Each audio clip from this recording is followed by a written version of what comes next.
What's up? What's up? What is up? It is another Friday, another episode of the Ball Hog Sports Talk coming to you right now. So make sure that you are going to fasten your seatbelt. I know it's been a couple of Fridays that we took off. It's just like, your favorite episodic show. You got to take some time off. But we are back. It is the same rough, rugged, and raw. It is the same intersection of sports, business, and entertainment. It is the same crew where two businessmen get together to discuss sports in an entertaining fashion. It is the same Ball Hog Sports Talk coming to you. So make sure that you fasten your seatbelt, pour you a nice tall cup of coffee, spike it with whatever you want. It's the holidays after all. Today's episode is going by the title, The New Frontier. The New Frontier episode is coming to you. So with no further ado, boys and girls, dogs and frogs, cats and rats, and anything and everything in between, the Ball Hog Sports Talk is coming to you. So let's go. Wake up, wake up, wake up, and stay woke. Because this is the Ball Hog Sports Talk with your boy, B. Brown, ESQ, a.k.a. the Ball Hog, a.k.a. the Mouth of the South. This is the place where sports, business, and entertainment collide. And we're going to give it to you rough, rugged, and raw. So come get you a spoonful, like some grits with butter and salt. You know how we do it in the South, y'all. Make sure you do not get caught in your feelings. Strap on your seatbelt and enjoy the ride. Come on, let's go.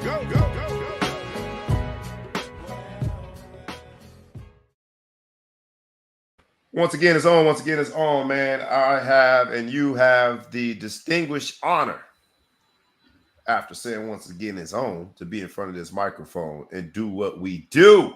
That's what we do. What we do, baby. We back. We back. There was a famous basketball player that said that one time by the initials MJ. You know what I mean? He back, we back. And it is good to be back. I got to give you your proper introduction because, that's what we do. For those of you who don't know, from the Middle Coast, the man who needs no introduction, but I'm going to give him one anyway. The man, the myth, the legend, thou who shall be intergalactically known and respected as. And when you say it with your chest. He is the Big Flow Show. What's up, my brother? Man, what's good, man? I missed you guys. It's been a long time since I've been on the air. I got so much to say, I'm damn near speechless. But that won't last. We all know that won't last. So, I don't know. I've been gone, trying to get my body right, see what's going to go on, like maybe a second career as an underwear model in the new year. So I'm trying to figure out if that's going to work or, I'm kind of like go or no go, figure it out. So far it's not looking good, but I've been trying to get myself together. But no, every weekend in November I traveled. That was weird. And then you traveled last week. It was unbelievable. But hopefully you guys enjoyed the reruns that we were doing it now that we're syndicated. Syndicated, baby. Syndication, baby. Exactly, man. I did want to tap into those who reached out and just say thank you, man, because a lot of people reached out. Hey, man, what's up? Missed the show. For those who reach out when we don't do it, man, it feels good to know that we are missed, but we are just so excited to be back. All right. Sometimes you got to take a few weeks off, so you are missed. And there's a lot that has occurred since the last time we recorded. Lots and lots of stuff that has occurred. So this episode is going by the title of New Frontier. For anybody who has followed us, we put a lot into our titles. And the idea of the New Frontier, as we are set to embark on what is the first ever 12-team college football playoffs starting tonight in South Bend, Indiana, with our Notre Dame Fighting Irish hosting the Indiana University Hoosiers, as we are set to embark on what is going to be a record-breaking number of college players in the transfer portal, as we are set to embark on so many new things in this new frontier. This title got its inspiration from the political realm, right? It was President JFK described his goals and policies as the new frontier. And he said Americans of the frontier in the 19th century and the 20th century had to rise to new challenges, such as achieving equality of opportunity for all. And this new frontier in sports, business, and entertainment, this new frontier, when you look at the intersection of how the business component of sports, complemented by and given more value because of the entertaining function that it provides to all of us, we're in a new frontier, a brand new frontier. We've seen it with the NIL deals, and we talked about Bryce Underwood and the $10.5 million over 4 years to get him to flip to Michigan. And we talked about it ad nauseum about the money that's into it. We saw Travis Hunter win the Heisman, and some argued that he didn't deserve it, but he had this marketing machine behind him that I think embodies the new frontier. But all of that pales in comparison to the new frontier of the college football playoffs. We are about to embark on a new frontier. We'll start with the game that is being played tonight. It is a cold, wintry, you gotta love that word, wintry Friday night in South Bend, Indiana. And it will play host to the first ever college football playoff game as the playoffs have expanded to 12 teams. Starting there, man, what do you expect? What do you expect tonight? The atmosphere is supposed to be crazy. I know that the Notre Dame's wearing a special uniform. It's going to be a green out. Game day is already there. What do you expect? They can't go green out when it's 20 degrees. How many people got a green winter coat? They could have went blackout. Everybody's got a black winter jacket. I think they were in black uniforms or that's what the rumor has. And I saw something that looked like one out there, but I think it was Photoshop. But then I saw they put a green one out. I think that was kind of a smoke signal to go out. One thing I got to point out is Notre Dame, love them or hate them. I know you have an opinion. Love them or hate them. They find a way to insert themselves in history. Facts. Presidents marching with Martin Luther King. They were the first team. They're the team that broke the UCLA basketball 10-year streak of undefeated streak. They're the team that beat the North Carolina women's soccer long streak being gone. I believe we broke the UConn streak of going to the championship for women's basketball too. I'm not sure. Who cares if it's true or not? I like where you're going. It's going good. Fact check me. But now we are the very first ever game in the college football 12 team playoff thing. We're the first game hosting the game. So much so that we're doing it on Friday. Like, we're the only ones playing tonight. Friday night, just got paid. Everybody else is going on Saturday. So we are the inaugural game. Yeah. And I just think it's weird how we find our way into history all the time. So those of you guys who hate it, chew on that. It's going to bother you. Just one more thing to hate, man. Add it to the book when you write your memoirs. The optics of it are such, and people do hate Notre Dame for those reasons. And you add to that we still have protected the fact that we are not in a conference. They being Notre Dame football, can never get the automatic bye. The way it's set up, that if you don't win a conference championship, you don't get the automatic bye. Notre Dame not being in a conference means that they can never get the automatic bye. So they are about in the best position that they can be in first round. Let's talk about the football part of it, because the state of Indiana is buzzing right now. IU is a basketball school normally. All right, you add to that, they've got good soccer and volleyball. You go down the list of things that they are known for. Football has not been one of them. But IU's had a great season. The state of Indiana is buzzing. I sort of wanted them to host a team that would be unfamiliar with the inclement weather, whereas IU won't be. Let's talk about the football component of it, and then we'll go with the odds of each one of the first-round games this weekend. Well, let's start with Notre Dame. As it turns out, Notre Dame is a 7-point favorite. The over-under is 52.5, and that weather, I kind of like the under on that one. But Indiana all year has stopped the run. So from a football analysis standpoint, what do you predict and why? I'm a little bit uneasy on this game. I think the matchups are tough. Indiana, having played them, my son's team played them, watching them firsthand. They can throw the ball. I don't like the way we defended the pass against UCLA or USC at the end of that game. I felt like they were We picking had us two pick apart. sixes. I mean, we got beat up all game, but If that guy doesn't throw 2 pick sixes, pick six, they score on those drives. They drive right down the field after one they was a don't throw pick 99 six. yard and one was a 100+ yard. You're right. 1+ yards. So they're dumb mistake from a team that hasn't done well this year, but again, 2 plays away from potentially beating us because they scored every other time they got down there, right? Yeah. We got a pick 6 and we win by 2 touchdowns. So that makes me a little nervous. The guy was picking us apart, so I'm a little nervous about that. Now it's just like the immovable force versus the unstoppable object. Our run game has been very stout. I mean, we're 223 yards a game, 10th in the FBS. Jeremiah Love is that dude too, man. He's that dude. Guy. He's that dude. He's that guy. He was a little banged up last game, right? A little banged up towards the end, but he is suited up. He's ready to go. Slated to play. Yeah. So I like it. I think Riley Leonard's a great runner. So hopefully we find out that they just haven't seen a run game like ours, and we can. But the run is harder to stop in inclement weather, right? Like if you got good footing as a defensive player, you want good footing to make sure that you can, be in proper tackle fits and any change in direction. The run is much harder to stop in inclement weather. But I'll tell you what, no one's ever made the mistake of handing me a football in a game. But I'm assuming, as a man who has been handing the football in a game, you don't like getting tapped when it's cold out. Oh, no. You don't like hitting the ground. When they kissing you, people don't make out. You don't ever see winter make out pictures and stuff because people don't like to kiss when it's cold. And so when you get kissed out there with that football in your hand, that's not an embrace that you're looking for. Met with a kiss when the pads hit. Yes, sir. I'm glad we're not a passing first team, and they are, because I think it's harder to complete passes in the cold, throw the pass in the cold.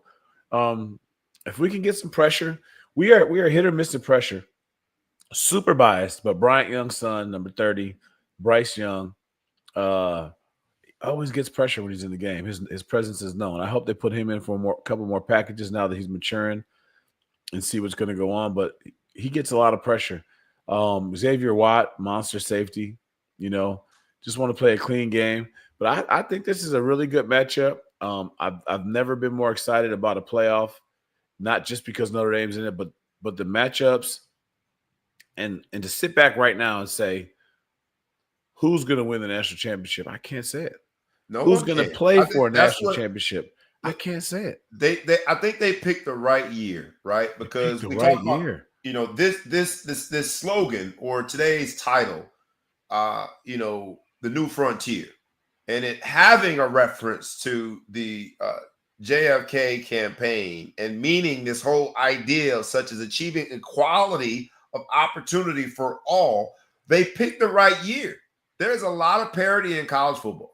So much so that IU is playing in the first round. Who would ever thunk it? So much so that Clemson is playing in the first round. We had all but, offered the eulogy for Dabo Swinney in that program. They were dead in the water. And they are in this college football playoff. So what a great year to have this first iteration of a 12-team college playoff.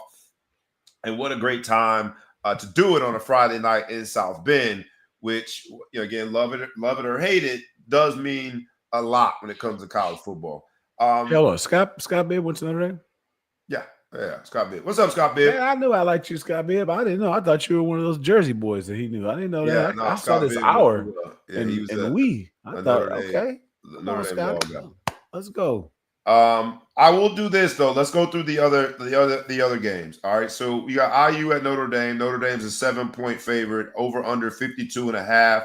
Do you think Notre Dame covers the spread?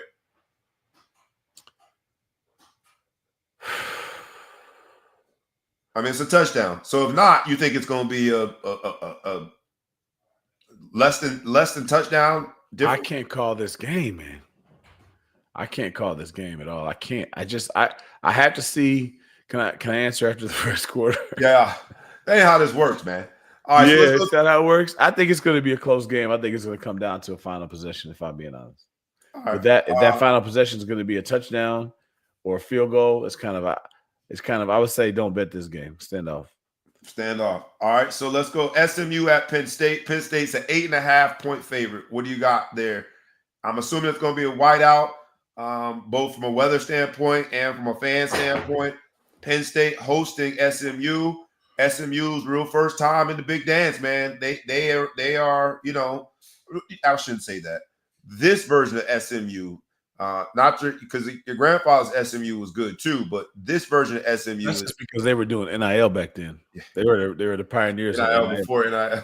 Before NIL was when it was Pony a small Express. when it was a small N written in the shadow. But like, I think there's two things. This is the first time SMU has been back in the limelight since the Pony Express days. Absolutely. And now, but when is the last time you seen Penn State win a big game? You can't. They're saying that about Coach Franklin, but okay, we'll wait. I got time. I think look, of a big game. What signature game comes to mind? Well, the Ohio State, he's fallen short. That's been the notorious thing. That Never beaten Ohio State. I know. What I'm saying is he's come up short. But, I mean, every year he's winning 10 games. So you can decide which one of those was a big game or not. Which one of those strikes a chord with you saying, but you always see them losing games. They're the most insignificant 10-win team year in and year out. Every year, yeah. I'm going to go SMU on this one. I think SMU's coming. They're ready. They're hungry. They got nothing to lose. Franklin gets fired if SMU beats them. Maybe not right away. He might not make it up the tunnel. It depends on how bad of a loss it is. It's the beginning of his end if he doesn't figure out, because that is the dark cloud hanging over that brother's head, is that he can't win the big game. And that's he'll be employed the next day. He'll be employed next season, but it'll be the beginning of the end. It'll be the beginning. It should be. The other game that's similar, right, is you have Clemson at no, that's not similar. The one that I think is similar is Tennessee at Ohio State. Ohio State's a 7.5-point favorite. And Ryan Day also has that dark cloud over his head because now Michigan has him in the headlock. An underwhelming Michigan roster this year put him in the headlock. And I think we're saying the roster's underwhelming. Ryan Day's in a hot seat, which is weird. We're saying Ohio State has an underwhelming roster?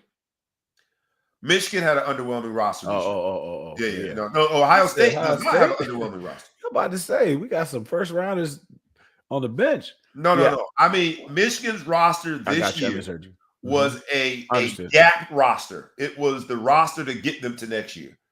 And yet, Michigan went out and beat Ohio State. And I think as a result, we talked about Coach Franklin having that dark cloud over his head, not being able to win the big game. The big game for Ohio State, by definition, is the game against that school up north. And they've lost it the last several times. So I think Ryan Day is in a hot seat. So you got Tennessee going to Ohio State. Ohio State is a 7.5-point favorite. The over-under, though, is only 46.5, which of all the over-unders is the smallest, the lowest total, says that everyone expects this not to be a high-scoring game. Ryan Day, if he loses his game in Columbus, is in trouble. But what do you think from a football analysis standpoint? First of all, do you think Ohio State wins? Hosting Tennessee, do they win it? The problem is we really don't know who the SEC is this year. Has parity caught up to them with all the NIL and the different things? Because there hasn't been a dominant SEC team this year. Everybody, the SEC's gotten a little bit more, whatever. So what is that a sign of? Texas was fairly dominant. I know we don't think of Texas, but they have two SEC losses to the same team, but they're fairly dominant still. But I'd say fairly dominant. You're right. But in general, there's a lot that the fact that Ole Miss could come out and beat a Georgia, the fact that Alabama's not here and they've gotten beaten. Does that mean that the other teams in the SEC, now we obviously look at Vanderbilt and say, hey, this is unbelievable how they turned the program around, and this is special. But has the parity and the NIL made it a stronger mean, but not. It used to be, to me, the SEC was real strong at the top. Very it top fell heavy. off. Yep. It's not as top heavy as it was anymore. So from a conference standpoint, I still think it's the toughest conference. However, because the top is kind of come down, the kids had to come from somewhere. Now, granted, we're finding out, we'll talk about later, that there's some people with grandchildren that are playing. Those guys should be on their second NFL contract that are playing. So there's more talent to go around, and the SEC is still getting their unfair share. So maybe that's part of it.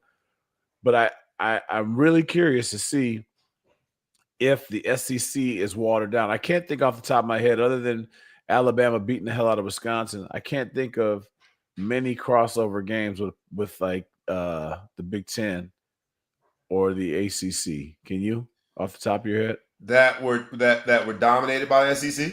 Let's let's bring them up for conversation if you can think of one. Let's see what happens. I can't. No, I mean, my challenge is, because we talk about the new frontier, even discussing Texas as an SEC school, I've got to get used to this new normal too, right? Yeah. Or USC is a Big Ten team, UCLA is big. I got to get used to that as well. So I cannot think of one off the top of my head. But so my point being is, I don't know who the SEC is, so I could see, I think it's Scott B. Since he's the only one that's commenting right there. Everyone check in if you're listening. Please check in. Scott B., appreciate you with all your comments.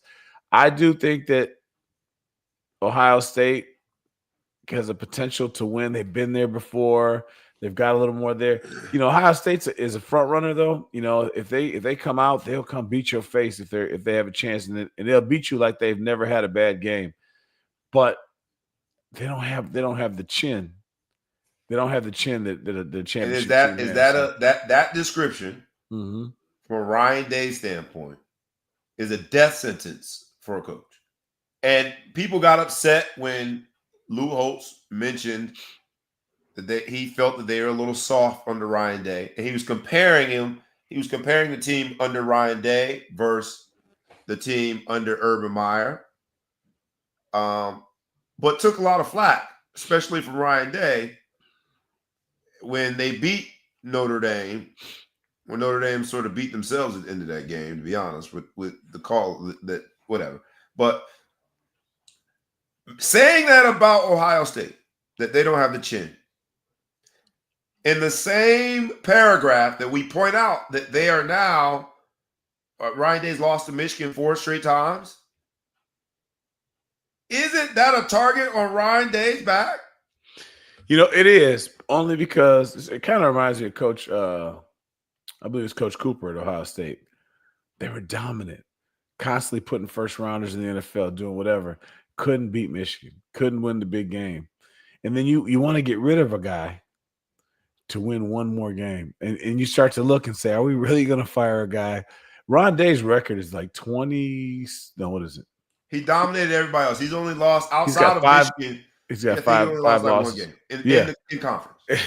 So it's like, are we really doing this? Are we really going to get rid of this guy?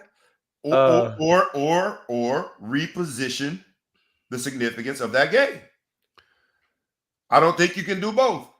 If you're going to say that the game boils down to, and generation after generation of Ohio State and Michigan players and coaches have made that statement, they can go 0-10 and win that game. And it was a good season on both sides. Look at Michigan. Look at Michigan. Yeah, they had a trash season, but they beat Ohio State. And the only thing you see is, what's the new thing everybody doing now? Shooting quills at people.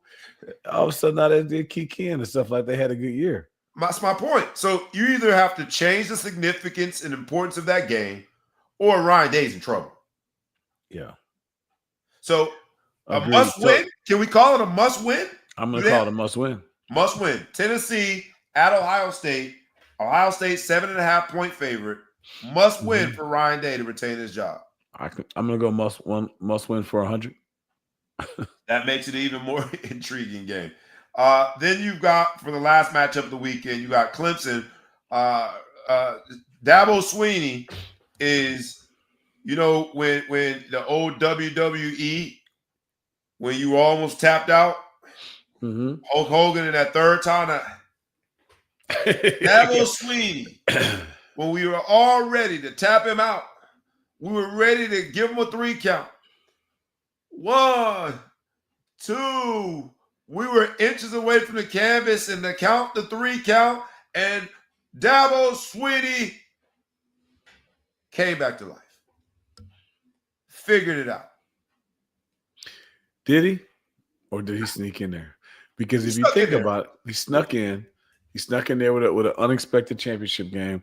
You know, the thing I find interesting, there's a local high school team called Nazareth Academy that's out here. That's where J.J. McCarthy went to school and some other names you may know. But J.J. McCarthy, the Michigan old quarterback.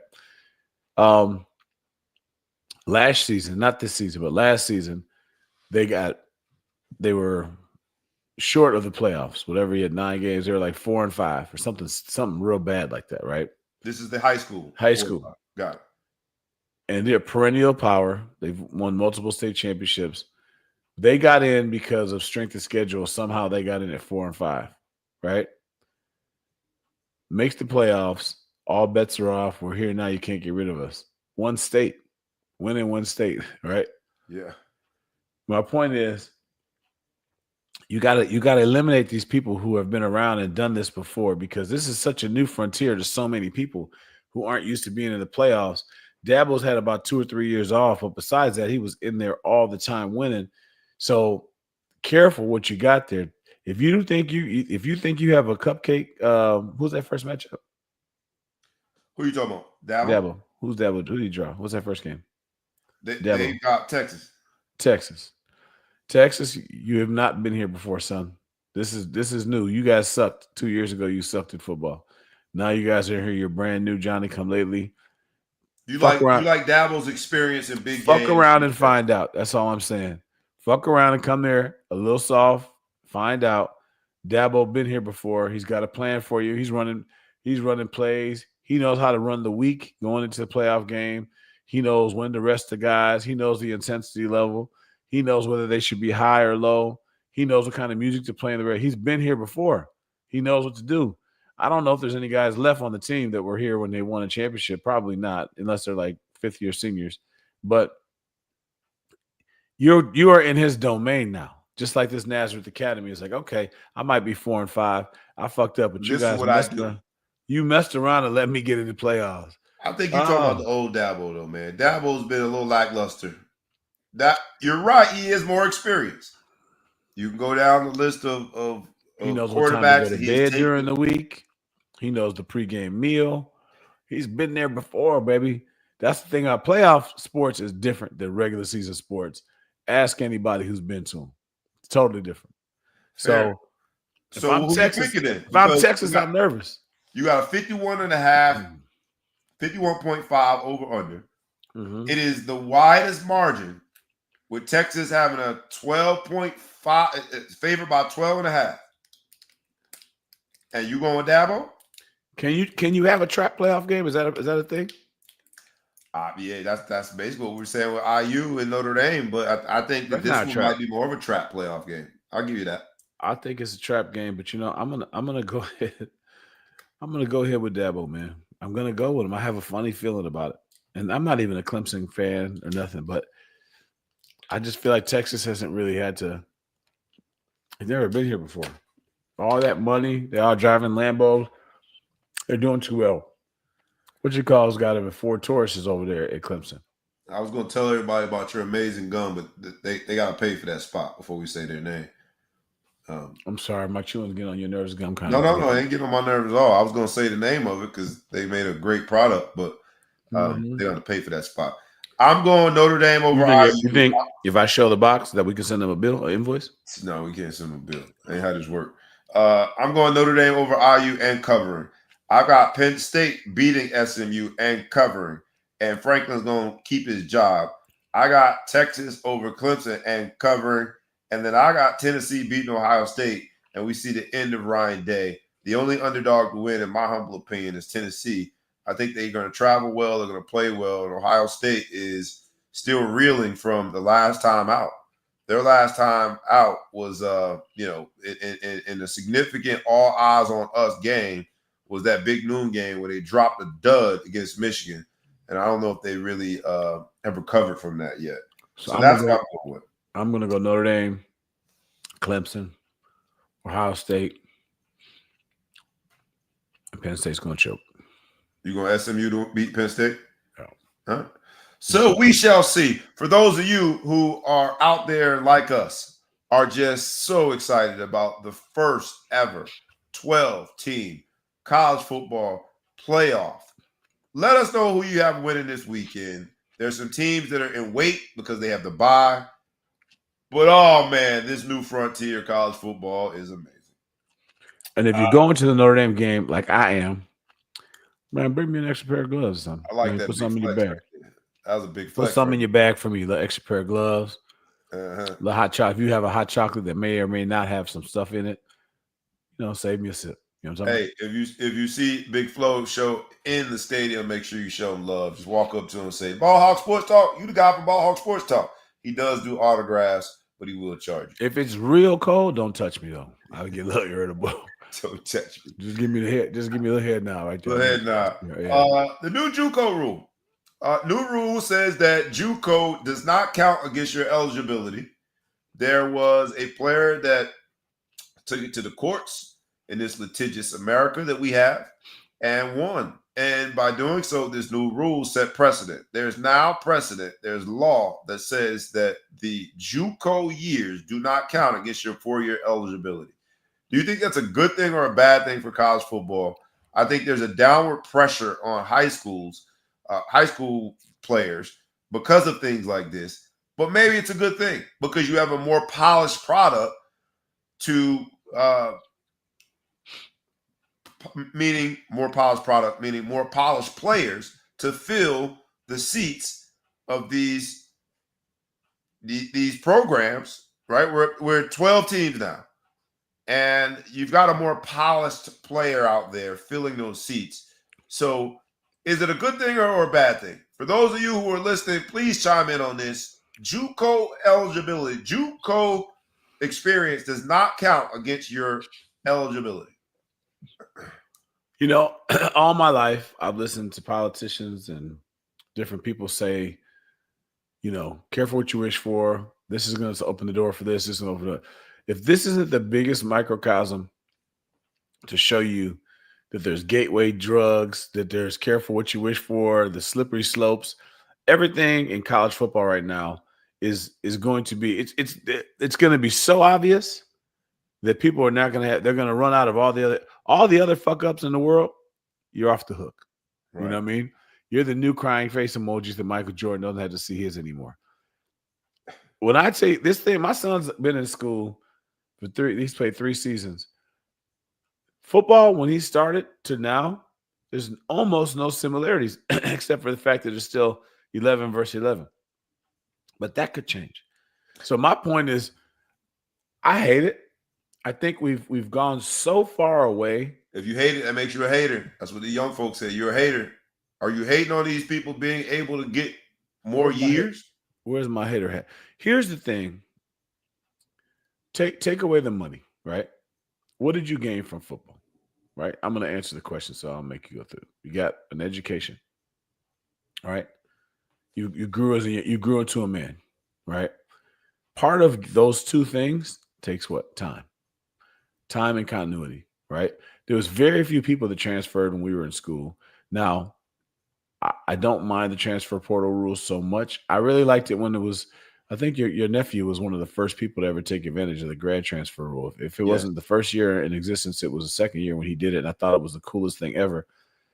I wish we could go back to grad transfers. I don't hate a single transfer rule. We've gotten to the point now where careful what you wish for. We wanted these people to be treated like they're part of a business or whatever.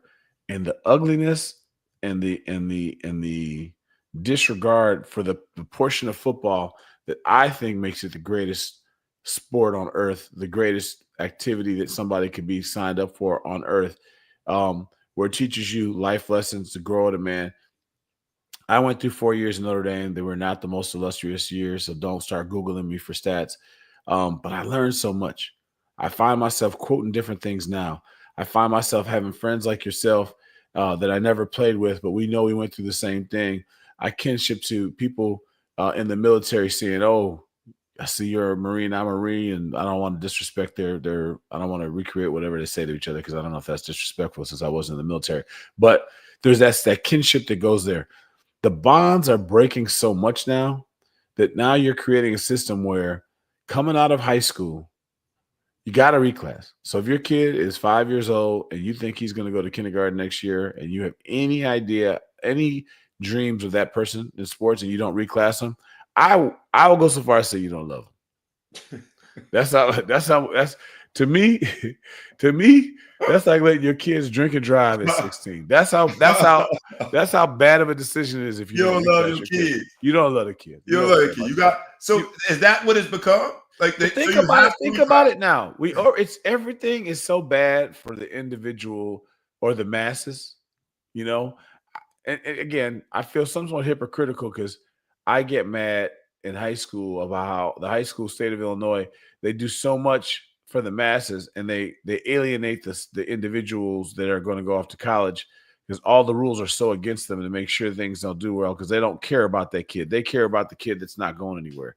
So I don't want to – everyone who gets to college I feel like was a kid that dedicated himself and deserves a chance to go somewhere more so than the kid in high school who just is playing football so he can wear a jersey on to school Friday and maybe get a cute girl to go out with him. So I digress on that. But I believe the rules just keep getting worse and uglier. So now you have JUCO doesn't count, okay?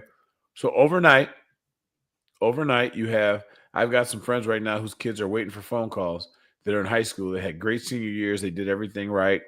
They got their books up. They're doing all different training. Is this considered late? So they're waiting for phone super calls. Late. This is if you're a senior right now and you're not somewhere now, it's panic mode. Because the first signing period was a few weeks ago.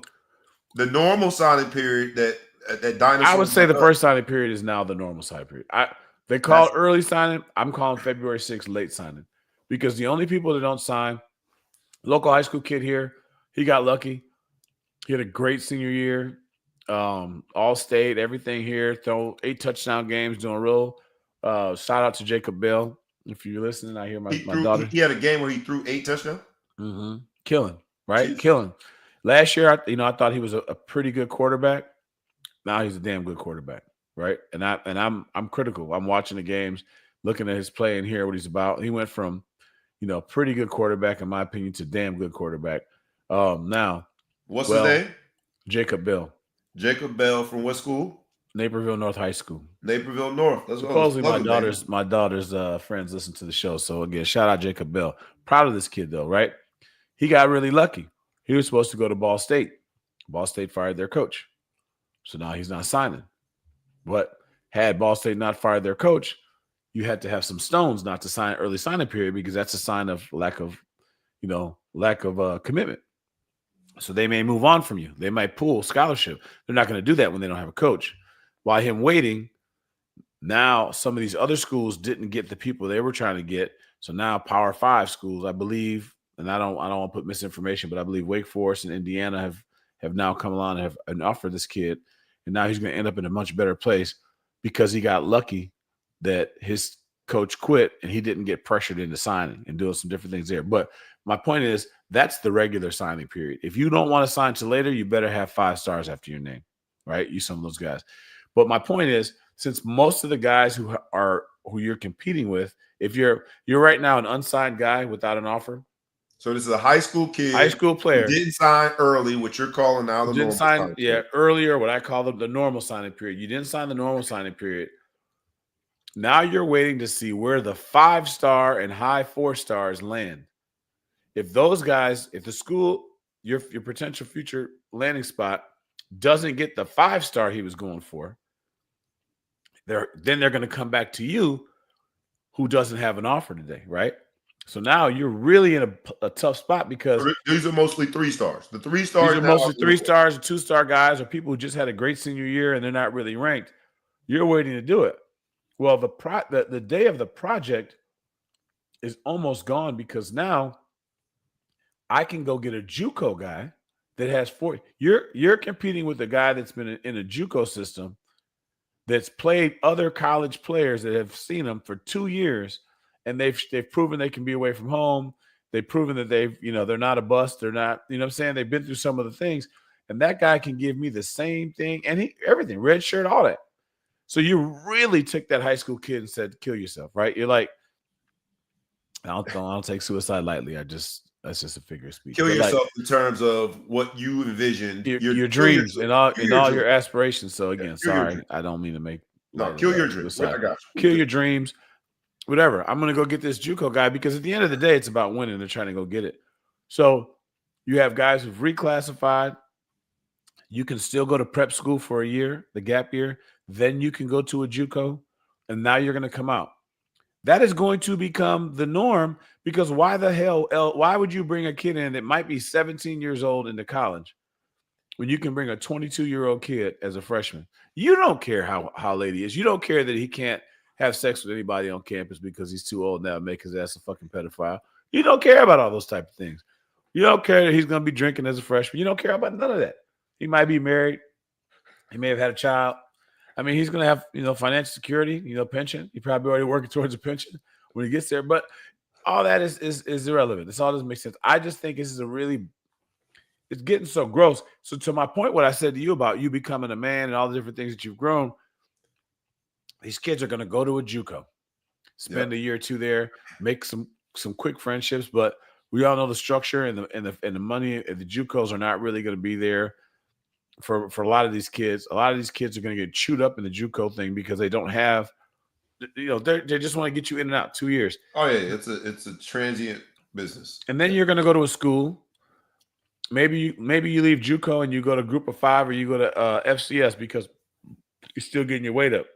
So now it's tiered. You're basically going from entry level position to middle management to hopefully one day you would be on the executive track in a Power 5. Or you go Group of 5. You're going to go FCS after JUCO potentially. Then as soon as they put you on the field, which is not going to really, these guys are trying to build for the future. Once they give you some love, what's up, Mr. Walton? I go. Oh, you phone call, man. My buddy's coming out to San Diego today. We're gonna talk later. But I got once they get that going and they have you in that system, you get one good year, boom, you're out. Now you're gonna go Power 4 because that's where you can go get paid. And you're gonna leave. What point of that are you getting an education from a school? All right. At what point of that are you becoming a man because you've been through a system that built great men? There's a reason why a lot of these employers like to have athletes and college athletes and stuff that have been through a program. It's kind of like working at an IBM or working at an Oracle or working in one of these really big companies. They know that if you've been there 4 or 5 years, this is what they've taught you. You're just dating. You're not in a relationship with anybody. You're just dating. So you're out there. So what about the parent? What about the player? And then we're gonna move on because I think first of all, brilliant. I think your analysis is brilliant in terms of the challenges. But what about the player? What about the family who says, man, miss me with all of that? This is a business. It has been a business. We have now gotten rid of the mockery that was in front of us trying to call these kids student athletes. It is what it is. Mm-hmm. And I'll give you a final word on. I think your analysis was brilliant in terms of the challenges. I think who benefited from this? The JUCO space benefited from this because now they're going to be a viable option for some of those 3 stars that you say are waiting for the call now. The JUCO system, I think, benefited from this ruling. And who was hurt most by it, as you described? It was a young kid. The high school prep athlete that wasn't a 5-star, that's a fringe player that if given an opportunity would go be a phenomenal student athlete. Mm-hmm. I'm with you on that.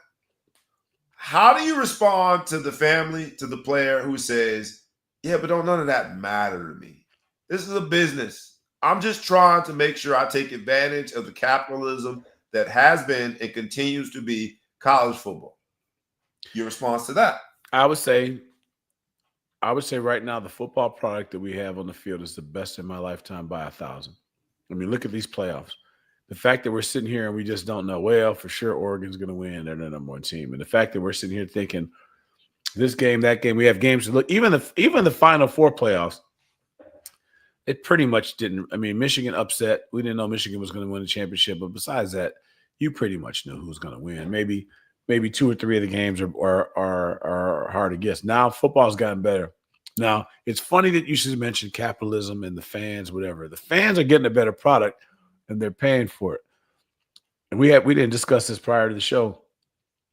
These colleges are adding talent fees to their tickets now. That's the new thing. Tennessee's charging a 20% talent tax, I think, on their tickets because to they be got distributed to the players to pay for the NIL.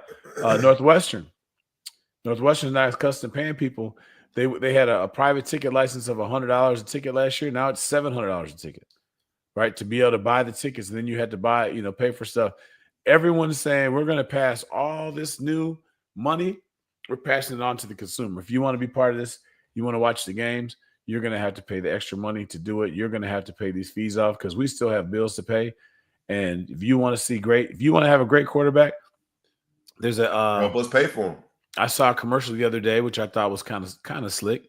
I think it was a Stanford offensive lineman that came out with this platform where there's players that your college could be going after, and you throw money at it. Did you see it? I did see that. You throw money at it. Say, all right, I want Bobby Brown to come in here. I want Shane Walton to come in here. I'll put $20 towards that. And they're crowdsourcing that. If they get the guy, you had to pay the money. If they don't get the guy, then you get the money back. That actually is super genius because now you really don't. It takes the ugliest part of the ugly. Like, they're not just passing the cup. You really feel like you're playing a part in this, and people start getting this money. But that's the ugly side of it.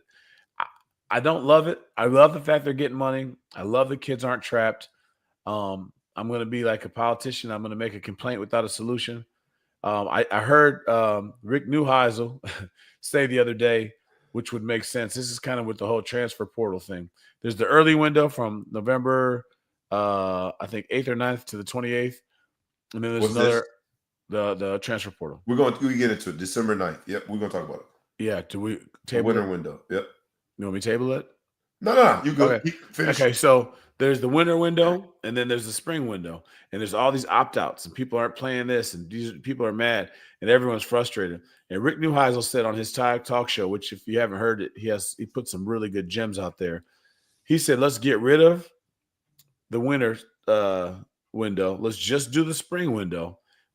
But my argument's always been there's too much anxiety because of spring ball and trying to figure out places. He said, let's get rid of spring ball and we'll just do OTAs.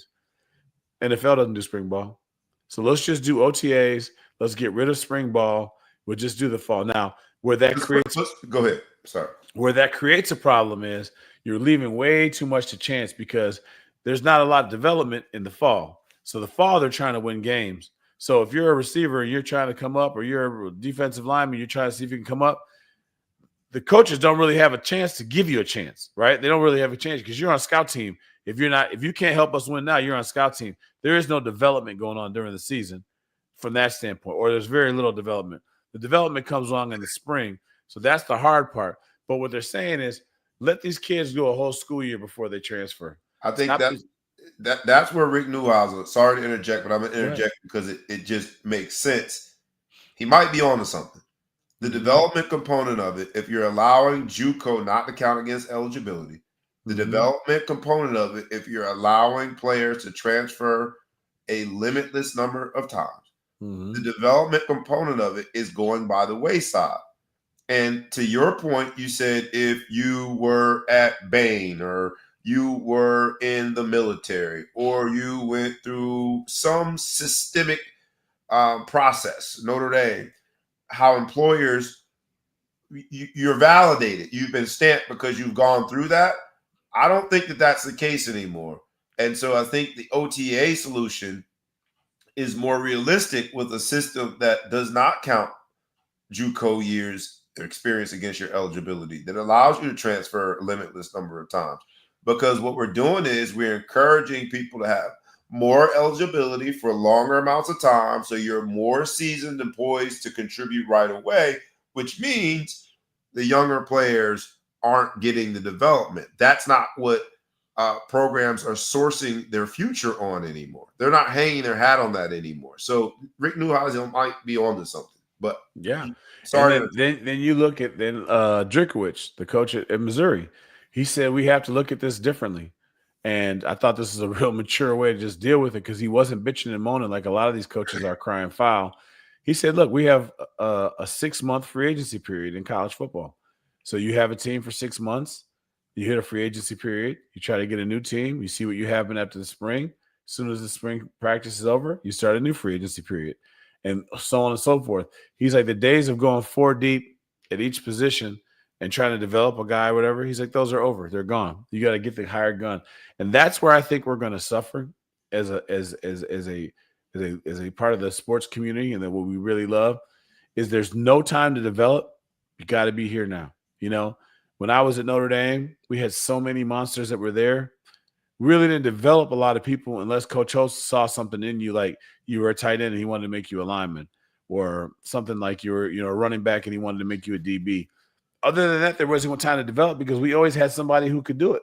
Right. And so they had somebody who could do it, could win. So you had to kind of develop yourself. Not complaining.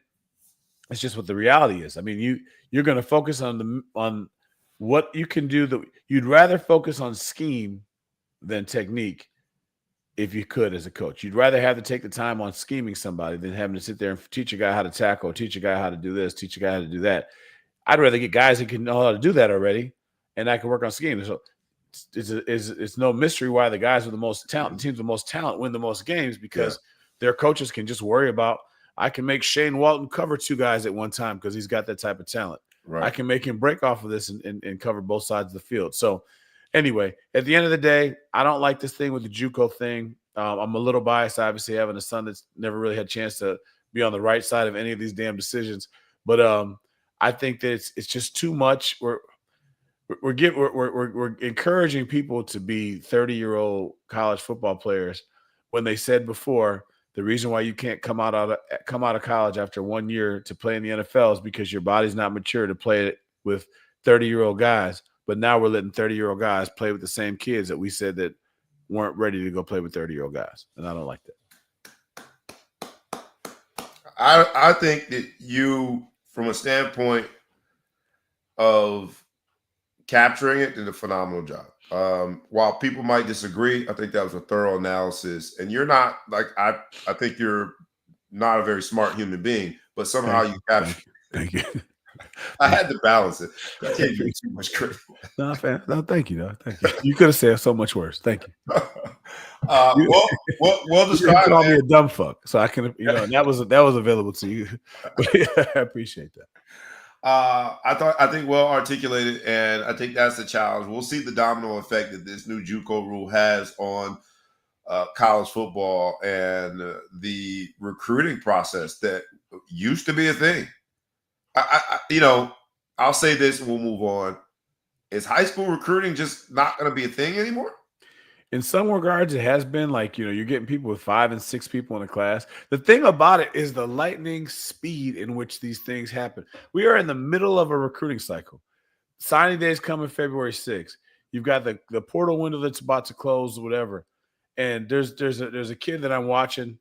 He's being recruited by a school that we're interested in. For those who don't know, my son is now in the portal.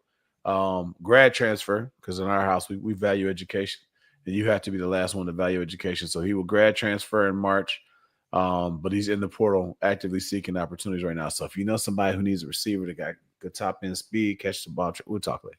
But anyway, but it's just mid stride. I'm watching this guy who's a JUCO guy, and he just posted, "Wow, now I have 4 years of eligibility." He just said because when you put your transfer out there, say I'm Bobby Brown, I'm in the portal with 2 years of eligibility.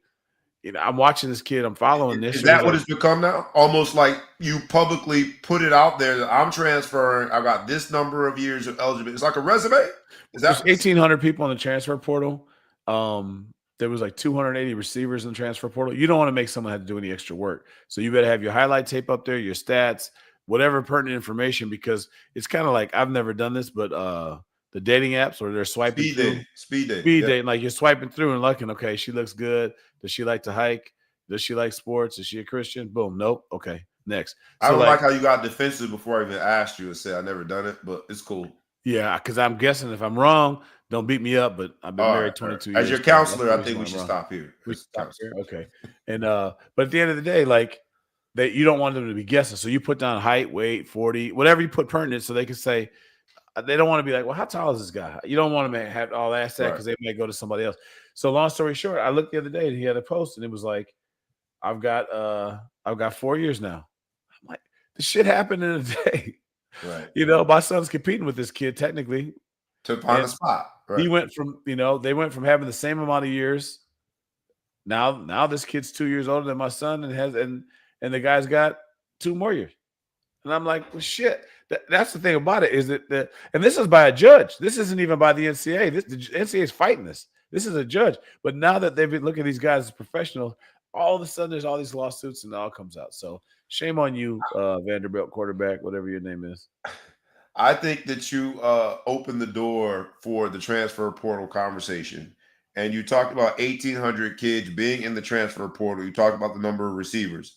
Just for structure standpoint, for those who are participating with the live audience, first of all, thank you.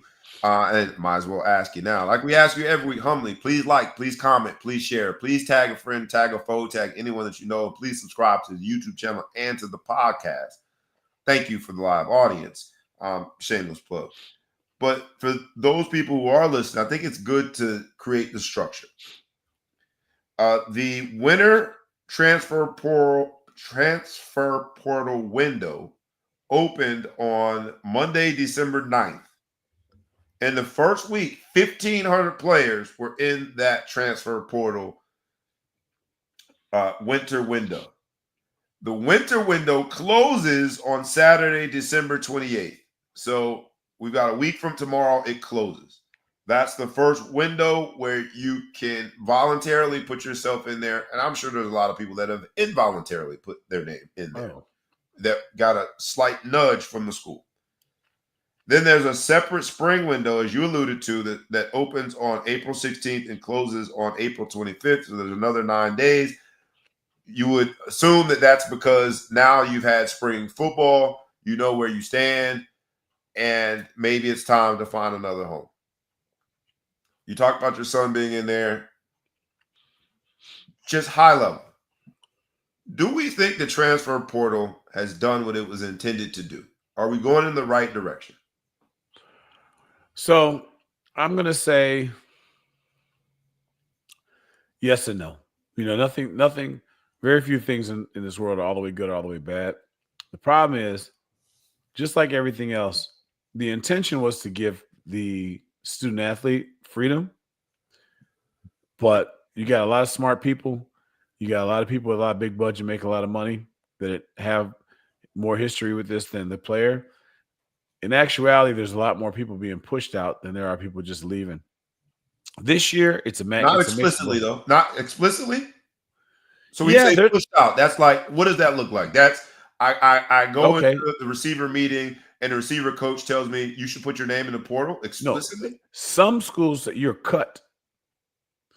I was trying to get a hookup, and I won't put the program out there because we're still trying to get there. And one of my buddies is like, "Oh, my friend's son plays for that team. I'm gonna put you guys in contact." I said, "That's fantastic." He called me last week. He said, "Man, they just cut his son, so they don't want to talk to you." Colorado cut you. There's a lot of schools that tell you to cut. U of I had I don't know how many, 20, 22 people in their class. My son's age, there's only 5 left. Everyone else has been told they had to go. Got to go. We can't afford you no more. I'm looking at, a lot of these schools that we've looked at, everybody in the portal. Now, this is kind of the most mutual year because everyone's desperately trying to get into the Power Four because they don't know how much time they have left and they have revenue sharing. So there's going to be, people are making on average $150,000, $200,000 a year. These players now are making it if you're a contributor, you know what I mean? So they're fighting to get there. So every star that plays for an FCS or a group of 5 team is going to go in the portal. As middle management. To use it from a corporate structure standpoint, we talked about entry level versus middle management to now getting to that career trajectory, executive level job. Middle management is FCS. That's the I don't want to put no schools out there because I'm not encouraging anyone to transfer. But if you are a stellar performer at a non-power 4.5 school, those are the ones that are almost compelled to put their names in the transfer portal because they want to level up. You almost don't have a choice. And it's going to get bad. I'll take Northwestern as another thing now. Not to dog Northwestern, but they have a player on their team that's in the portal. I won't say the position, but there's not that many people there. He was offered a certain amount of money for Northwestern. I thought, historically, you and I would have been like, oh my God, right? A certain amount of money. He entered the portal and is getting 4 or 5, almost 6 times that amount of money. 5 times, I would say, probably about that money on the open market. So this is what happens. Imagine your job right now, and one of your guys that you work with goes and gets a new job at a new company and says, Bobby, man, they are paying people. You should see what the market is right now, because we both know we're in corporate America. The only way to get real big jumps in your salary is either to get a major promotion, and even then, it's still going to be hedged because they know how much you make, but it's to leave the company. Leave the company, right. And when you leave the company, now you're hitting the open market, and you're passing up the security of working for a while, whether that really exists or not. And this is a very good analogy back and forth with college. Do you have security at your college? Who knows, right? You're only as good as your last game. And now you're getting out there into the open market. You find out I can make this money. So now you look at the teams that have the big NILs agreement, big NIL funds, collectives, and they're paying $600,000, $700,000, $800,000, and you go back and tell your old teammate, man, I just got $700,000 to go to this school. What do you think that does to that kid that's over here that was just super happy about the $100,000 they offered him? They think they're underpaid. Like, I'm out. I'm going to go get paid. So if you're in a Power 5 or a Group of 5, or you're an FCS that is giving you $20,000 or nothing, how could you not go? Especially if you're not a guarantee. If you're a guaranteed pro, you go pro. If you're a guy that's like, man, I just do one more year like this and I'm a guaranteed pro, there's a risk, right? You might leave and do whatever. But if you're an insecure athlete, not knowing what your future is, which is most of them, right? Most if you're not that's a first or second rounder, 60 the large guys, percentage. If you're not one of, let's call it 100 guys out there who's thinking I got this for sure, and you're a maybe, how do you not leave, especially if you graduated? How do you not leave the school you're at, even if it's just to go make $200,000 for 1 year somewhere else? $200,000 is a life changer to a lot of people. Imagine if you came out of school and that $200,000, you're still getting your rent paid, you're still getting your food paid, you're still getting all the perks that there's scholarships there. My son didn't have a contract, but he still got his rent paid. He still had some spending money that they gave him. Right. Now they're going to give you $200,000 to come out here and do it. Especially if you don't know if you're going to make it anywhere, you say that, let's call it $100,000 after taxes, right? It's probably a little more than that. You save that $100,000, and your first time out of school, you can go put a down payment on the house if you want to. You can put that somewhere. I mean, most Americans are leaving with debt from college. You're leaving with a surplus. You got to go. And now it could be $500,000 or $600,000. You go to the SEC, the minimum wage in the SEC is $100,000. And those are walk-ons. The way you describe it, you got to leave.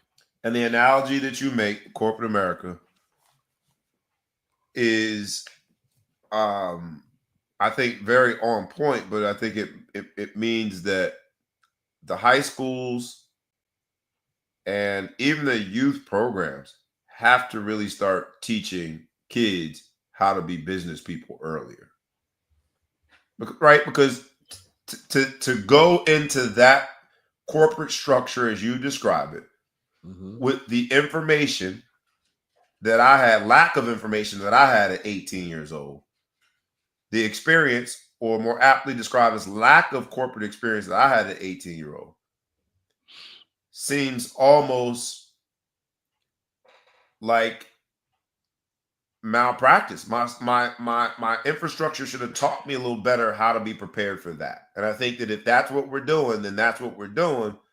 And the top programs, the illustrious St. Thomas Aquinas of the greater Fort Lauderdale, Florida area won yet another state championship. It's attracting some of the top players from around the country.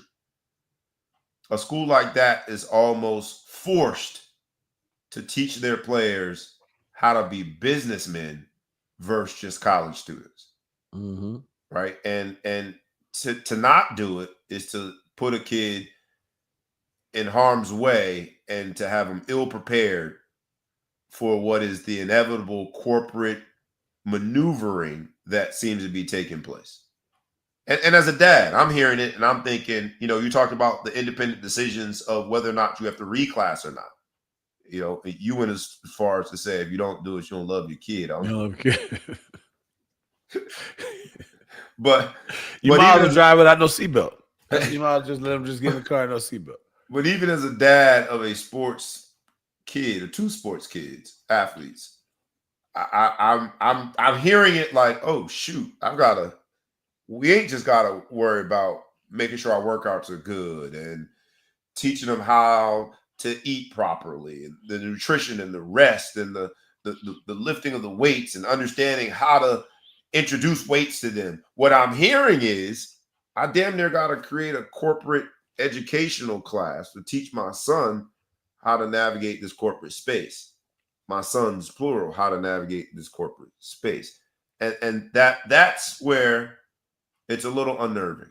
I'll give you last word on it, man. Transfer portal updates, where we are, where we're going. 30-second version of it before we move on. You get final word. Final word is I just think that, we're here and we're never going back, right? You guys are grown. You guys are part of a business. You guys are, behind the curtain. You're seeing what's going on. It's never going back. It's only going to get worse when it comes to some of the ugliness. Just try to find a way, like Drinkaway said, just understand and accept it. This is who we are and this is who we are. Capitalize if you can. I don't know if we saw that deal, that you saw the deal that may or not be fictional from Texas A&M where the kid that only had 8 catches for 128 yards. Yeah, I saw that. And transferred in. And he wanted $700,000 to be wired immediately. He wants to have access 3 cars for his family members. He wants a chauffeur for starting from the spring through the season of an Escalade. And he wants the expenses for 10 players or 10 people in his family to come to every game. And his family is going to decide if he's injured, whether or not he's ready to go back to play. If there's any truth to that whatsoever. Any one of those conditions to me is mind-boggling. God help us. God help us. So I think that's just where we are, because you're always going to have the people who just don't give a shit and they're going to push and they're going to squeeze. That's here to stay. Your favorite player may not play in a game over a contract dispute. It's going to happen. This is the NFL without contracts. Think about that. The NFL has free agency, restricted free agency, all these different opportunities for you to come and go. This is that with no obligation, because they're still being treated like they're not, like they're amateurs in some regards. So they can still transfer, because we're still trying to lie and say it's about the school. They can still transfer next semester under contract and nothing happens. They don't get the rest of their money, but they unilaterally can stop it. You can't stop paying them. You can't take them out the contract as a school. So I think it's a little unsustainable. We're going to find out what's going to go on. Something may implode. I think the biggest risk we have now is that the fans will revolt. And I don't know if we have to. They tried to boycott the NFL on both sides, the pro Colin Kaepernick and the anti Colin Kaepernick both tried to boycott, and the NFL numbers are higher than they've ever been. So I don't know if we have the chin not to watch football, but I do think less people are going to go to the games. You're going to start putting these licenses in their face and stuff like that, but we'll see. Very fair, man. So last words, go Irish. Go Irish. As another extension of that, the Marshall Thundering Herd. The Herd is the group of players, 25 to be exact, that entered the transfer portal with their coach, who, after winning the conference, I think they went 10-2 in the season, decided to take another position under the suspicion that the school was nudging him into the transfer portal, if you will. And 25 players decided to leave, and as a result, Marshall didn't have enough players to field a team for their bowl game. So you look at the domino effect of, and this is sort of an example of what you said, that there's going to be a holdout. 25 players went into the transfer portal because their coach will no longer be there. In ways, I thought that was a sign of solidarity. In other ways, I thought it was a sign of just how selfish, spoiled, and unappreciative players are. While there is a commitment to the coach, coaches come and go all the time. I found myself torn about this story. I know you know it very well. You hear that 25 players, the thundering herd, thundered their way into the transfer portal, and as a result, ruined the opportunity to play in a bowl game for the rest of their teammates, ruined the income stream that possibly could have paid for some research or for scholarships through Marshall University, ruined the fans' opportunity to see their team play yet another time this season. Where are we when this is now the norm? And the thing I think that threw me off the most is none of us were really bothered by it. It was a story, but it was kind of like, It's because you're not a Marshall fan. Think about all the people that lost money on tickets. Like, you think about like the collateral damage with that. People who've already bought their tickets to go there. They had a vacation plan. They were supposed to play Army on the 28th. I can't remember, in the Independence Bowl, wherever that was at. Independence Bowl, yeah. And that's over. Some people maybe going their first bowl game ever. I don't know if Marshall played in the last couple of years. Maybe they did, maybe they didn't. But yeah, there's a lot of people who get unintentional consequences. But I think this goes back to what Rick Neuheisel said. You can't change it because you got to have people that are going to transfer and try to fight for a job in the spring, right? We're at a disadvantage in our house because my son has to sit there and graduate, but we're not going to allow him not to graduate from Northwestern in March. So we are stuck in a situation where he can't fight in the spring for a job, but the education was more important to us in our house. So describe that just for a minute, and we'll get back to the okay. Marshall. So typically, right now that you're in the transfer portal right now, people are. If you look on Twitter or X, whatever you want to call it, people are committing left and right because they have to be living in a new place in 10 days. 10, 15 days, these people are going to be living somewhere, going to school. Whenever your school starts, they're going to be on campus doing something. So they're focusing on those guys. Since my son can't be there until after March, even though that's weird because it's not quite the summer, he's not going to be able to participate. And he won't be able to, unless there's a trimester school that lines up perfectly, he's not going to be able to get in there and start taking classes and doing different things until it's too late. Like, so he's going to be a summer guy. So they're doing it. So because people want to go and get there for the spring and people want to know what they have for the fall through spring practice, they're going to hustle and do it right now. So why would you go to a bowl game and twist your ankle and now become damaged goods for the next person? Who would do that? That would make no sense. So they're stuck there. So what Neuheisel said is if we got rid of spring and it was everyone came in the summer, it's an equal playing field, right? We wouldn't notice it as fans because everyone would be doing it. Right. So you wouldn't have a disadvantage because everyone's doing it. People would stay through the year. People would play that final game. You could get someone an NIL bonus for doing it. Do you think this hurts? Do you think this hurts from a recruiting standpoint? Does this hurt trimester schools? I know Ohio State's a trimester school because it sounds like what your son is caught up in is the incongruent logistics of the respective schools. If there's a semester school versus a trimester school, and I think your son and your family have taken the admirable approach that, no, you're going to graduate first. That's more important.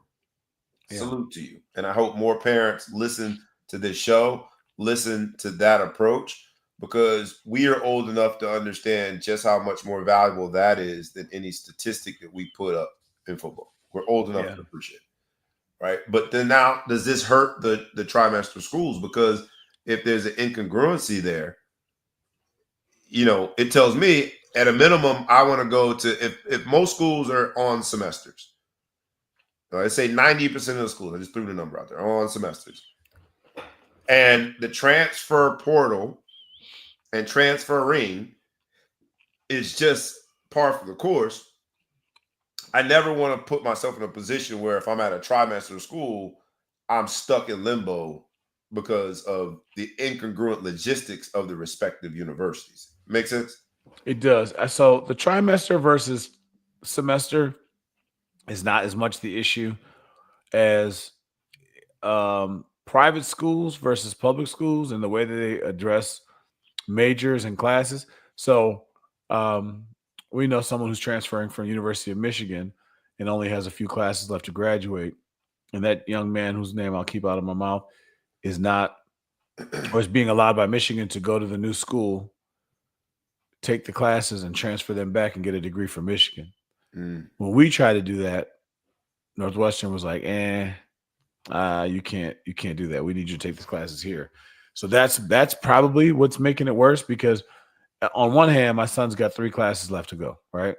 So no college worth their salt is going to let you come take 3 classes and give you a degree. So he'd either have to go somewhere, spend a year retaking classes to get a degree from there, which would be stupid, or he's going to have to stay put and just, again, in my life and your life as adults, March 15th is no time from now. That's nothing. Nothing. But in football, it's a lifetime. If he could find a way to get on campus March 16th on the new school, maybe miss a couple spring balls, it would be no big deal. But he can't. But again, mission was to get a degree debt-free. We got to take this first mission before we go to the second one. So I think he'll be fine, and I don't have any regrets in it. I mean, it would have been nice if he graduated in December. But, I mean, how fast can a man graduate? He's a top 6 university, and he's not 1 through 5. And he's going to graduate in 3 years. I can't follow him. Right. Can't go much quicker than that. Interesting, man. Look, you're living it, and I'll give you, when it comes to the Marshall Thundering Herd, all 25 players entering the transfer portal and putting this downward pressure on the school to withdraw from the bowl game. Simple and plain. Do you like it or not? Before we move on.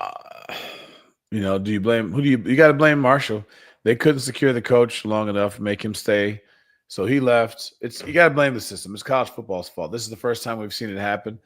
I don't blame anybody. They were going to play a bowl game when they know they're going to leave because this coach is gone. Or not even that they know that they're going to leave. They know they want the option to leave because the guys could decide to stay.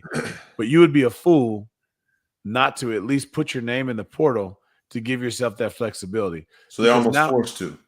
Because Marshall's going to come with a new coach I'm assuming a lot. The guy went to Southern Mississippi. I'm going to assume he's going to bring at least 5-10 guys from Marshall with him. And the guys at Southern Mississippi right now are going to be like, damn, I thought that was going to be my job. But here comes a quarterback, a running back, a receiver, a left tackle, a linebacker, and a safety that didn't go here last year and weren't coming, right? Southern Mississippi was the worst team in the conference, in the same conference Marshall was in. So he wasn't going to – now he's bringing these guys and they're going to go. Same thing could happen in Marshall. Marshall could get the head coach from who knows where, fill in the blank, and be bringing their guys. So you'd be stupid not to protect yourself by being in the portal. Right. And then when the guy gets here, once you're in the portal, there's no deadline to get out of it. So my son's in the portal today. He can get out of this portal in July. Like, it doesn't. Do a lot of the schools take the players? I'm treating you like you're an aficionado on all of it. Is that commonplace to go back? If I put my name in the portal on December 10th, all right, the winter window opened on December 9th. I put my name in the portal on December 10th. I don't necessarily like the options out there. Is it commonplace for, fill in the blank with whatever school to take me back on the team? I would say that, yes. I would say that no, I shouldn't say yes. I'd say it's case by case. So at Northwestern, when Pat Fitzgerald was there, if you were on good standings and you went in the portal and you didn't like where you could, he would take you back. The coach we have now, I think his rule is once you're gone, you're gone. A coach that's not even working at Marshall yet, and you got in the portal, and then they hire Bobby Brown to be the coach. You had no idea he was even interviewing for the job. And you say, man, Coach Brown, now that you're back, I'd like to stay. I didn't know you were going to be the coach. I think that you'd get some favorable treatment in that because he's going to have to build a team anyway. Right. You might have to re-interview for your job, but I think they'd be more apt to bring you back because you didn't leave him. You didn't quit him. Some of these coaches take it personally, like you quit them, but some will let you back. Some will stay. Some will try to, now in the days of NIL, some probably try to bid you back, Yeah. But it's school by school. Good stuff. I did want to, at least as we move on, the fair catch free kick, man. We never see it, but we saw it. And I thought it was really cool. like really, really, really cool. And it's one of those things where the Los Angeles Chargers took advantage of a rule, and we got to see something we almost never see. The last time we saw this was way, way, way back, 1976.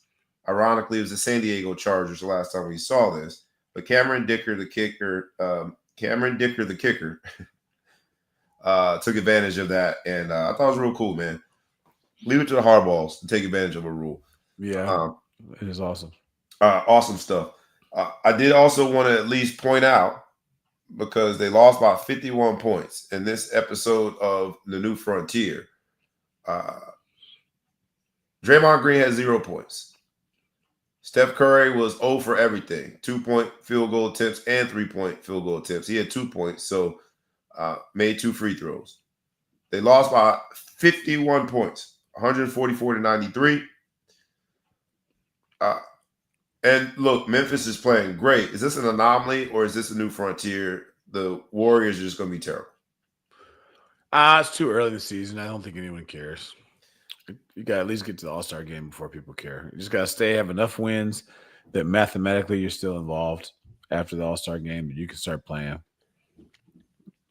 0 points, load management. What's the difference? No. The other Ball Hawk spotlight moment I just wanted to point out is your boy has the same name but goes by a different nickname. Bronny James of the South Bay Lakers, averaging 19.5 points a game, 3 rebounds a game, 2.8 assists per game.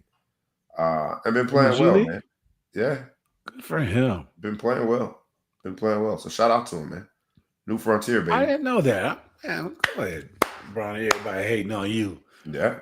On the same night, this was published on the same night that his dad, LeBron James Sr., was given the new designation of most minutes ever played. The 39-year-old eclipsed Kareem Abdul-Jabbar as the most minutes ever played in the NBA. And his son is maybe the new frontier, man. Do you believe it? Can he pass the baton to Bronny and it just takes off? I mean, the G League is respectable as hell. I mean, you're very respectable. Yeah, very respectable. Yeah, everybody in the G League pretty much could play in the NBA. They may not be the stars, but they have the ability to play. They have the ability. And for you to average more than you did in college, kind of just is a testament to just your development. That's good. Yeah, he's a hard worker. He's a very hard worker. And then let's end with this for the New Frontier episode. Youth sports struggles. We went down to Florida and we lost the first day. Got a real bad seeding down there, but it is what it is, man. I think I watched the UIFL die. It was a really bad experience from a football standpoint. We got down there. They made us play the first day. The team that we beat 35-0 in the championship had the bye. Didn't have to play the first day. We had to play the other team that was a national team on the first day. That team wasn't even in the bracket as of Monday. We get down there and they're in the bracket, so they must have joined late as opposed to going to the YNC Battle Championship. They say they provide water and Gatorade. There is no water at all, no cooler. The Gatorade they give us is like these little things of the small Gatorade bottles, and it's all hot. And it was just a bad experience. But my team fought, man. It came down to a kick. We scored 40 seconds left, came down to a kick. We were losing 12-14. But my kicker is at home. We had a situation in the game where it was time to punt. My starting punter is at home. The backup punter is at home. We had a starting cornerback that was at home. Are they in the portal? I guess. And I'm glad you said that, because to come full circle, the lack of commitment on the collegiate level, the lack of stick-to-itiveness, the meaningless statement of finish what you started. And for you, it's different because you're finishing what you started. Your son's getting a degree. But people are probably looking at you like, man, I held that degree. Just leave. Because that has become the culture of sport. And unfortunately, I think that there's a trickle-down effect. the parents, as I described to the kicker, the mom, I said, well, what if the game comes down? What if the championship comes down to a kick? Would you take that memory away from a 13-year-old kid? And it is becoming so business-like, so transactional, that even youth sports, I think, is dying a very fast death. My kids went on to have a phenomenal time. We started the season with 30 kids. Only 19 kids showed up down there. 2 couldn't finish, so we had 17. But my kids, man, had a phenomenal experience. Losing was the best thing that could have happened to us to get us off the championship track, because they just decided to have a good time, hang out with each other. We went 2-1. We should have went 3-1. Last game got canceled because the other team got into a brawl. And I'm watching all of this take place, and my heart breaks for young athletes. Youth sports is in a really dark place. And it's in a dark place because there's too many adults living through the kids who didn't get to scratch their itch of sport. There's too many adults that read the transaction wire about the transfer portal and think that they should take a similar approach to a 12, 13-year-old kid. And there are too many adults that put too much significance on things that don't matter. If you ever, and I mean ever, walk on a recruiting trip and try to tell someone at Alabama, Michigan, Ohio State how you won a national championship in youth football, not only are they going to laugh at you, they're probably going to ask you to leave immediately, because you really don't appreciate exactly where you are and how insignificant youth sports is in the whole, complex of the sports paradigm. And I say that to say, we called our season Unfinished Fun. It's the last time you're going to have purely fun aspects of sport. When you get to high school, someone gives you $5 off your tuition. That is officially a business transaction. When you get to college, we've talked about the business aspects of college. And so I implore all those who would listen, savor the fun components of sports, because it becomes a business. And the new frontier of collegiate sport, which is really professional sport, should not, I repeat, should not ever taint youth sports. And that's my TED Talk. Just had to get that off my chest. I'll give you final word, man. But there were a lot of disappointing adults that made some disappointing decisions, and kids, unfortunately, will not get to live that experience, the memories. They don't get to live that experience. We had a team house. The kids bonded. They played freaking manhunt for 3 days, man, which was phenomenal. See kids outside again, right? How often do you see that? Kids are normally on their phone. They'll text each other, right? Sit next to each other. So it was a reminder to me that God has me in this place for specific reasons. And the kids that did get the experience were supposed to be there to get the experience. But it was also, unfortunately for me, a regrettable reality that a lot of adults prevented kids from getting that same experience. I'll give you final word, man. New Frontier episode is almost out here. My final word on this is, starting at the youth football level through college football, which was the end of my line. I wasn't able to play pro. I feel like those are my character building years. I feel like that's where I learned my principles in life and the things that you need to be able to be a productive member of society, a productive member of what organizations you're with, to become a good husband, to become a good father, become a good friend, maintain yourself being a good family member. And unfortunately, all the messages that we learned as children are becoming cliche, and they're being taught by people who don't follow them themselves. So personally, my son would have went down to nationals with you guys, because I would have been trying to teach my son a lesson that no matter what the situation is, we're part of this team. We don't quit on the team when they're going to go do that. But unfortunately, in your situation, the parents decided that because their kid wasn't getting out of it what they thought that they wanted from their kid, it wasn't worth their money to go do it. And unless we could find somebody who steps up and pays for it and makes it some sort of a bribe, that they weren't going to do it. So what did that message send to the kid? Like, every time is optional. I have no obligations to anybody. The college coaches are telling people, they like loyalty and trust or whatever, and then they show you no loyalty and trust because the next year they tell you to get in the portal because you didn't meet the criteria, the expectation they had the year before. The next month they take a job before a bowl game and they leave before the bowl game happens because they have more money and they could care less about finishing the recruiting cycle. Same coach is telling a coach when asked, "Are you staying here, coach?" "Yes, I'm going to be here. This is my last job. I'm going to be buried on this campus." And then 2 weeks later, that person transfers. So we're going to look up in some time and we're going to wonder why there's such a bad history of character amongst athletes. And we're going to have to go point back and say that we've gone away from everything that our coaches. Luckily, we didn't have social media. So when our coaches were full of shit, we never found out about it. Right? We didn't get to see it. It wasn't right in front of us. Now, the full of shitness that coaches have and the lack of accountability that they have and this just the big liars that they are in general doesn't, it comes out right away and you find out right away. And that's the ugly side. So I hope these kids can pull themselves up by their bootstraps and still get the messages from sports that I think I got and our generation got.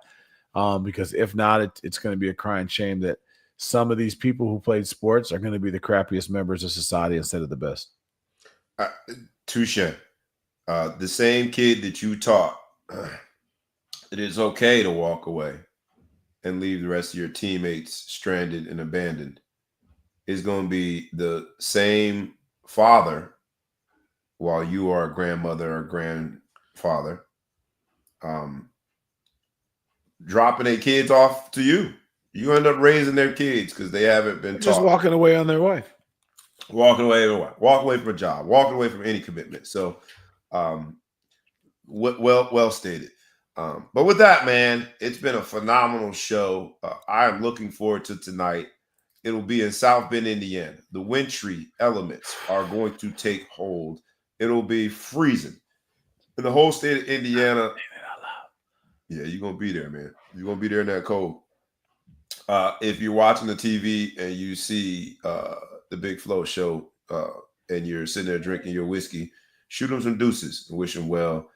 This has been a phenomenal show. We're going to ask everyone like we ask you every week. Please like, please comment, please tag a friend, tag a foe, tag anyone that you know. Please share it. Please subscribe to our YouTube channel and to our podcast. The Big Flow Show's in the building. I'm your boy, B. Brown, ESQ, a.k.a. The Ball Hall, a.k.a. The Mountain South, a.k.a. Mr. Excess Celebration, a.k.a. Breezy, a.k.a. The Councilman, a.k.a. Coach Bobby. This has been our show, The New Frontier. We'll see you next week. Enjoy the college football playoffs, first of its kind. We back, baby. And with that, we is out. Peace.